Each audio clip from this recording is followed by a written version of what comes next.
Europe 1. Vous écoutez Culture Média sur Europe 1, 9h30, 11h avec Thomas Hill. Et ce matin, Thomas, vous recevez le romancier Marc Lévy. Qui enlève la deuxième couche. Ça y est, on progresse. Marc Lévy, on a tous. Dans un quart d'heure.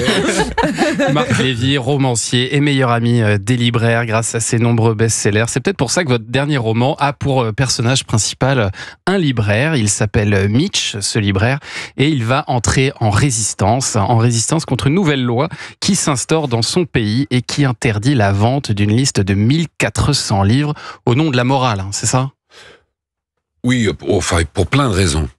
Mais principalement au nom de la morale. Après, la morale englobe tout, mais oui, au nom de la morale. Enfin, des livres qui sont jugés par le pouvoir en place comme dérogeant à une morale définie par le gouvernement. Voilà, c'est ça. Et pouvant perturber la cohésion sociale. Exactement. On peut tout mettre là-dedans, c'est assez pratique. Ouais.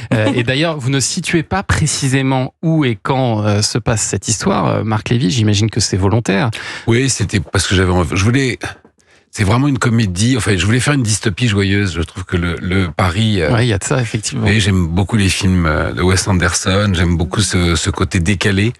Et j'avais pas du tout envie de faire un bouquin anxiogène, mais au contraire de partir d'un truc absurde pour en faire une comédie de résistance, mais drôle et tendre. Mais en même temps, qui caresse pas dans le sens du poil. Et qui n'est pas si dystopique que ça, finalement, ou si absurde que ça, parce que vous parlez d'un gouverneur donc qui a pris cette décision, donc on pense évidemment aux États-Unis et à la Floride en particulier, où le gouverneur a pris des mesures similaires depuis 2 ans. On n'est pas dans 1984, là, c'est pas juste le fruit de votre imagination, cette histoire. Ah non, c'est parti en fait...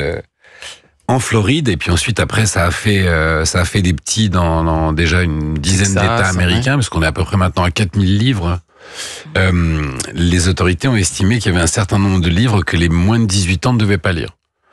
Donc ils peuvent acheter des armes à feu à l'âge de 16 ans, mais ils n'ont pas le droit de lire par exemple le journal d'Anne Frank, ou ils n'ont pas le droit de lire un livre de science.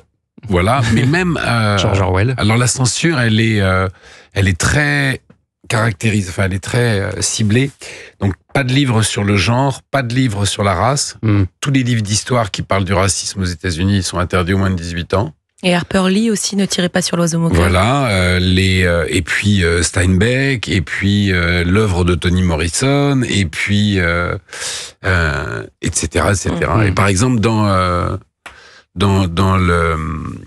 le journal d'Anne Frank, ils ont interdit aussi une BD, qui a été faite parce qu'il y avait une image, on voit à un moment une image un dessin d'Anne Frank qui fait un câlin et on voit son épaule comme ça, ils trouvent que c'est trop dénudé. Ils interdisent des bouquins de sciences nat dans lesquels il y a une représentation du corps.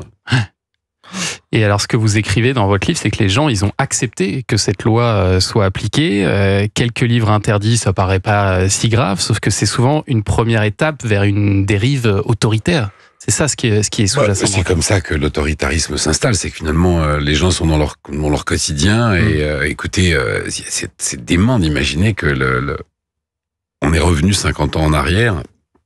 Après l'annulation de l'arrêt de la Cour de cassation sur le droit des femmes à disposer de leur corps, et que donc l'avortement est interdit maintenant, complètement interdit dans certains États aux États-Unis.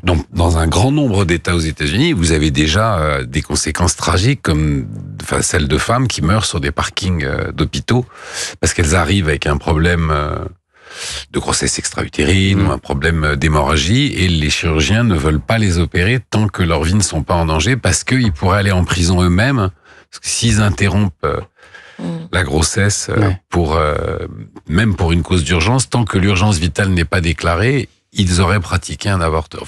C'est lunaire. Ouais, c'est lunaire. Et alors votre livre, lui, dans votre livre, le libraire, lui, va décider de créer du coup la librairie des livres interdits. C'est donc le titre de votre ouvrage, Marc Lévy. Et il va vouloir continuer donc à faire circuler ces livres. Il va créer une sorte de club de lecture clandestin dans son sous-sol, caché.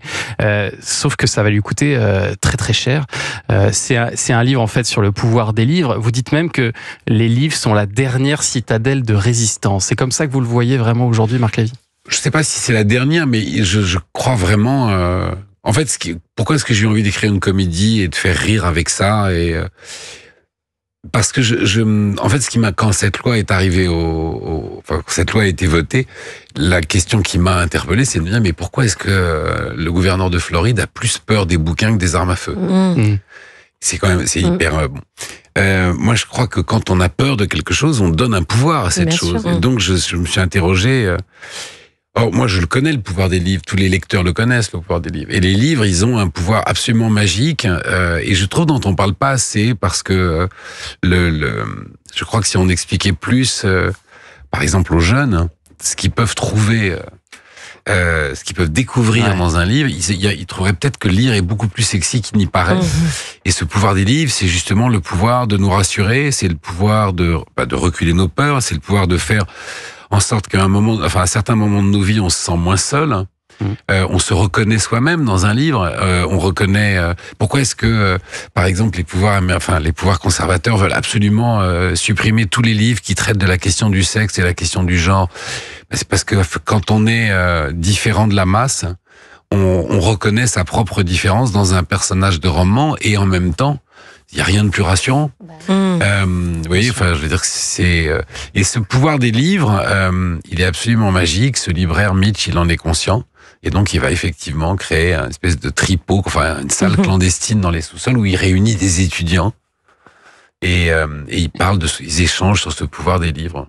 La librairie des livres interdits, c'est aussi une très belle histoire d'amour. On va en parler dans un instant. Et puis on va parler série avec Héloïse Gouet. Alors là, vous avez un client en face de vous, Héloïse. Je n'ai jamais eu un invité aussi sérivore que Marc Lévy, je crois. J'espère que vous avez une merveille entre les mains à lui présenter. Oui, c'est le cas. À tout de suite sur Europe 1.